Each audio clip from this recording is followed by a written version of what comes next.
మీకు తెలుసా ఫర్టిలిటీకి సంబంధం ఉన్న ఒక సీక్రెట్ ప్లేస్ మీ స్టమక్ అని? అవునా, నిజమా?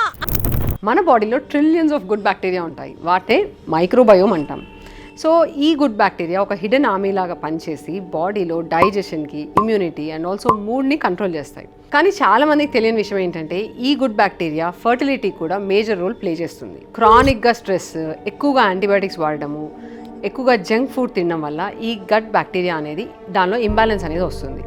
సో ఈ ఇంబ్యాలెన్స్ వల్ల హార్మోనల్ ఇంబ్యాలెన్స్ అనేది స్టార్ట్ అవుతుంది అండ్ ఆల్సో ఓవ్యులేషన్ అనేది సరిగ్గా అవ్వదు. ఈ గట్ ఇంబ్యాలెన్స్ని కరెక్ట్ చేయాలంటే మనం తీసుకోవాల్సిన స్టెప్స్ ఏంటి అంటే ఇంక్రీజ్ ఫైబర్ రిచ్ ఫుడ్స్, ఎక్కువ ఫ్రూట్స్ తీసుకోవడం, వెజిటబుల్స్, మిల్లెట్స్ లాంటివి ఎక్కువ తీసుకోవడం చాలా ఇంపార్టెంట్.